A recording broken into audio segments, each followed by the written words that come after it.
अस्सलाम वालेकुम। उम्मीद करते हैं आप सब खैरियत से होंगे, खुशबाश होंगे, मज़े में होंगे इंशाअल्लाह। और अल्लाह ताला आप सबको अपनी हिफ्ज़-ओ-मान में रखे, आमीन सुम्मा आमीन।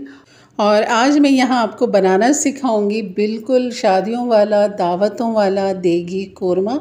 और वो भी हम बनाएंगे मटन के साथ, चिकन और बीफ के साथ भी आप इसको बना सकते हैं। और यकीन करिए वाकई बहुत लजीज और मज़ेदार कोरमा होता है। कोई भी आपको ये नहीं कहेगा कि आपने ये घर में बनाया, वो यही कहेंगे कि देगी कोरमा है। तो चलिए बनाना शुरू करते हैं यही मज़ेदार सा देगी मटन कोरमा, और वो भी दानेदार। तो चलिए बनाते हैं। बिस्मिल्लाहिर्रहमानिर्रहीम। यहाँ पर मैंने मटन ले लिया है आधा किलो, यानी कि 500 ग्राम गोश्त ले लिया है मैंने। आधा किलो की रेसिपी आपको दे रही हूँ, आप इसको डबल तिबल भी कर सकते हैं अपनी घर की फैमिली के हिसाब से। और चिकन में किस तरह बनाएंगे उसकी भी थोड़ी सी मैं वजाहत कर दूंगी कि आपने कैसे करना है। लेकिन यहाँ पर सेम रेसिपी है बिल्कुल। आप यहाँ पर बीफ डालें, मटन डालें या फिर चिकन डालें। तो चूल्हा ऑन नहीं किया है मैंने अभी। तमाम मसाले हमने यहाँ पर डाल देने। 1 टीस्पून यहाँ पर नमक डाल दिया है, 1 टीस्पून हम यहाँ पर लाल मिर्च डाल देंगे, और 2 टीस्पून डाल देंगे पिसा हुआ धनिया, या 1 टेबल स्पून आप पिसा हुआ धनिया डाल दें। कश्मीरी लाल मिर्च डाल देंगे ½ टीस्पून। छोटी इलायची 4 अदद डाल दी, जिनका मुंह मैंने खोल दिया था। काली मिर्च 10 से 12 अदद, लौंग 6 से 7 अदद, और 1 टीस्पून भर के हम डाल देंगे अदरक लहसुन का पेस्ट।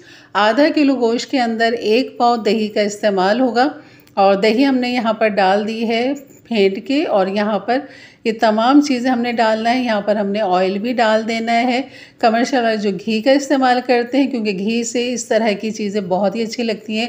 कोरमा हो, बिरयानी हो, नहारी हो, उसमें घी का इस्तेमाल किया जाता है। लेकिन आप जो घर में कुकिंग ऑयल इस्तेमाल करते हैं वही आप यहाँ पर इस्तेमाल कीजिए।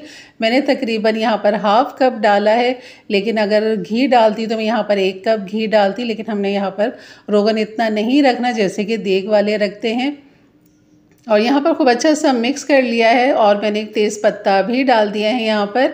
इन सबको अच्छा सा मिक्स करेंगे। उसके बाद फिर हमने यहाँ पर कर देना है चूल्हा ऑन, क्योंकि यहाँ पर हमने सबसे पहले इसकी भुनाई करनी है। जो दही का पानी है वो खुश्क करना है, और इसे यहाँ पर खूब अच्छा सा हमने भूनना है। तो जैसे जैसे इसको हीट लगेगी तो यहाँ पर ये पकना शुरू हो जाएगा, और ये इसकी आपने भुनाई करते रहना है, मिक्स करते रहना है। पानी सारा हमने इसका ड्राई कर लेना है। गोश्त अभी कच्चा है, लेकिन इस दौरान अगर आपकी चिकन होगी तो वो ये तकरीबन यहाँ पर डन हो जाएगी। तो आपने इस चीज़ का ख्याल रखना है। फिर आपने यहाँ पर थोड़ा सा पानी डालना है, या अगर हाफ़ डन हो जाए तो आपने थोड़ा सा ½ कप पानी डालना है चिकन में। लेकिन ये मटन है तो ये भी जल्दी गल जाता है, आधे घंटे में गल जाता है। तो यहाँ पर तकरीबन मैंने 2 गिलास के बराबर पानी डाला है, ताकि ये मटन जो है हमारा खूब अच्छा सा गल जाए। और इसको मैं ढक दूँगी, और इसको हल्की आंच पे पकने के लिए लो मीडियम पे हम इसे रख देंगे। यहाँ पर एक चीज़ ये मैंने आपको दिखानी है कि अगर आपके पास तली हुई प्याज ना हो तो आपने सबसे पहले जो है प्याज को फ्राई करना है। यहाँ पर फ्राई प्याज की जो क्वांटिटी है ना वो मैं आपको दिखा रही हूँ कि आधा किलो कोरमे के लिए 1 कप आपने तली हुई प्याज लेनी है। और खूब दबा दबा के, मैंने आज देखा होगा आपने कि मैं प्याज को नीचे करते हुए इसके अंदर प्याज भर रही थी। तो एक कप तकरीबन आपने प्याज लेनी है। या अगर मैं वैसे ही आपको ग्राम में बताऊँ तो आपने 250 ग्राम प्याज, कच्ची प्याज लेनी है। उसको स्लाइस कटिंग करना है, गोल्डन करना है, फिर आपने उसको पीस के हमने इसमें कोरमे में डालना है। तो प्याज का काम आपने पहले करके रखना है। मेरे पास तली हुई प्याज थी इसलिए मैंने शुरू में नहीं तला, और बाकी तमाम चीज़ें डाल के मैंने इसके अंदर चढ़ा दिया था। अब यहाँ पर तकरीबन 25 से 30 मिनट होने वाले थे, तो मैंने गोश्त चेक किया तो यहाँ पर बेहतरीन जो मटन का गोश्त है ये देखें बेहतरीन गल चुका है, गलावट हो चुकी है। तो बस यहाँ पर अब इसको हल्का सा हमने भूनना है। और जो हमने प्याज निकाली थी ½ कप, 1 कप के बराबर, उसमें ½ कप हम डालेंगे पानी, और उसको हम पीस लेंगे जग के अंदर इस तरह। या फिर आप घोटने की मदद से भी इसे घोटें, ताकि ये चूरा चूरा हो जाए। अगर ताज़ी प्याज होगी तो वो क्रश हो जाएगी। खूब अच्छा सा चूरा कर लें उस प्याज का।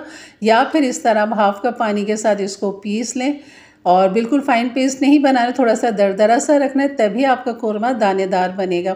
तो यहाँ पर मैंने डाल दिया है और प्याज पीसी हुई, और इसको हम पकने देंगे। यहाँ पर जो एक इसका बहुत ही खुशबूदार मसाला है कोरमे का, जो ढक्कन हटते ही खुशबू महकती है, वो ये है कि बड़ी इलायची, 4 अदद ले लेंगे छोटी इलायची, 5 अदद जायफल जावित्री का छोटे छोटे 2 टुकड़े और सफ़ेद ज़ीरा 1 टीस्पून। इन सबको हमने पीस लेना है। सिर्फ आपने बड़ी इलायची के जो है ना दाने निकालने हैं, उसका छिलका आपने रिमूव कर देना है, तब आपने इसको बारीक पाउडर इस तरह बना लेना है। तो ये पाउडर हम आखिर में डालेंगे, जब हमारा कोरमा बिल्कुल रेडी हो जाएगा तब हमने 2 चीज़ें मज़ीद और इसमें डालनी है।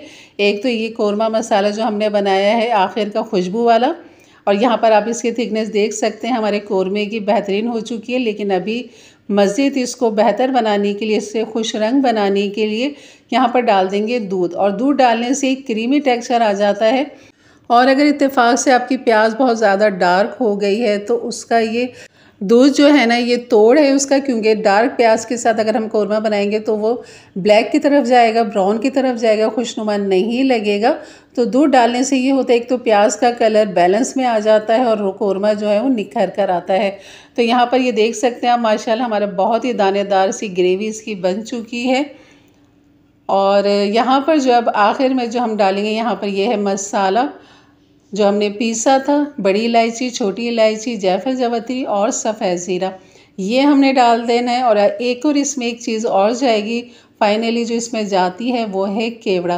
केवड़ा भी आपने वो लेना है, ज़ाफ़रानी केवड़ा आपने लेना है, और वो मिल जाता है, बहुत ही आराम से मिल जाता है ज़ाफ़रानी केवड़ा। वो यहाँ पर डाल दें 1 टेबल स्पून, और डाल के आपने इसे मिक्स करना है और इसे फ़ौरन कवर करें। कवर करके इसको 5-10 मिनट ऐसे ही पड़ा रहने दें। उसके बाद आप इसको डिश आउट करें, अपने दस्तरखान पे लेके जाएं। यकीन करें आप जब इसको डिश आउट में निकालेंगे और ढक्कन उठाएंगे ना, आप खुद इसकी खुशबू महसूस करेंगे कि वाकई आपने कोरमा बनाया, और आपको यकीन नहीं आएगा कि ये तो वाकई ही देगी कोरमा है।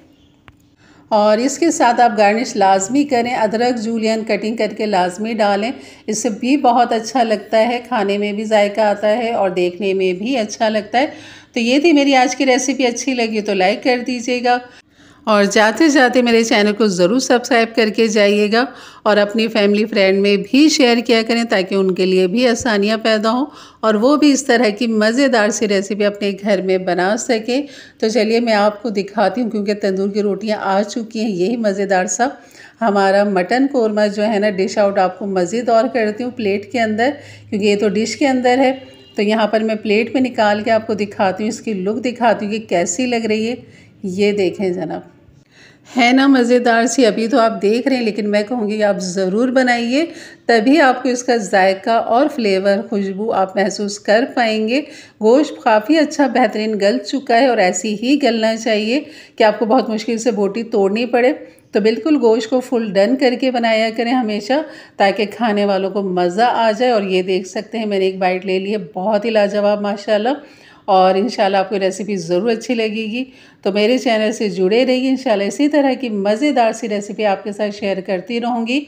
और यहाँ पर एक लौंग जो है ना ये नज़र आ गई जनाब, तो ये मुझे बिल्कुल पसंद नहीं है, क्योंकि इसका फ्लेवर इतना अच्छा नहीं लगता। लेकिन कोरमे में इसका फ्लेवर आ चुका है, खुशबू जायका इसका आ चुका है। और जाते जाते अपने राय का इजहार भी ज़रूर किया करें कि आपको मेरी रेसिपी कैसी लग रही है। तो इंशाल्लाह मिलते हैं फिर एक अच्छी नई रेसिपी के साथ। तब तक के लिए इजाज़त दें, अपना बहुत सारा ख्याल रखें, दुआओं में याद रखें। अल्लाह हाफ़िज़।